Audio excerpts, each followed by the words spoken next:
2026 সাল শুরু হতেই পাকিস্তানের বিনোদন অঙ্গনে ফের আলোচনার কেন্দ্রে এক পুরানো নাম হানিয়া আমির ও আসিম আজহার। প্রেম, বিচ্ছেদ আর পুনর্মিলনের ইঙ্গিতে ভরা এই সম্পর্ক কি এবার পৌঁছবে বিয়ের ঠিকানায়, নাকি ভবিষ্যৎ নিয়ে জ্যোতিষীদের সতর্ক বার্তাই হয়ে উঠবে নতুন শিরোনাম? পাকিস্তানের জনপ্রিয় অভিনেত্রী হানিয়া আমির ও সঙ্গীত শিল্পী আসিম আজহারের সম্পর্ক একসময় ছিল ওপেন সিক্রেট। 2018 সালে শুরু হওয়া সে প্রেম 2020 সালে ভাঙনের মধ্য দিয়ে শেষ হলেও সময়ের সঙ্গে সে অধ্যায় যেন পুরোপুরি বন্ধ হয়নি, আর তাই বুঝিয়ে দিচ্ছে সাম্প্রতিক নানা ইঙ্গিত।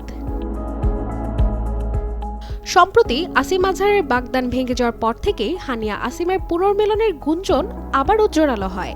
সামাজিক যোগাযোগ মাধ্যমে একে অপরের প্রতি ইতিবাচক বার্তা, পাশাপাশি বিভিন্ন পাবলিক ইভেন্টে একসঙ্গে উপস্থিতি ভক্তদের মধ্যে নতুন করে আশা জাগিয়েছে 2026 সাল হয়তো এই জুটির জীবনে বিয়ের বছর। তবে এই আনন্দের সম্ভাবনার সঙ্গে জুড়ে গেছে এক ধরনের শঙ্কাও।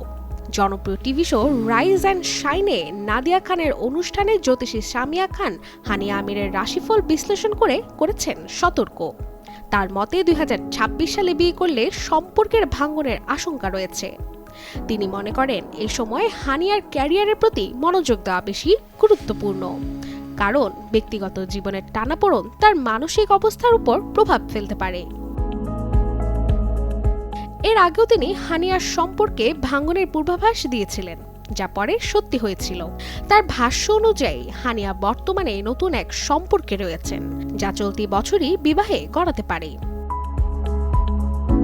এখন দেখার অপেক্ষা, আদৌ কি 2026 সালে বিয়ের পিঁড়িতে বসবেন এই হানিয়া আসিম জুটি? Desk report, channel 24।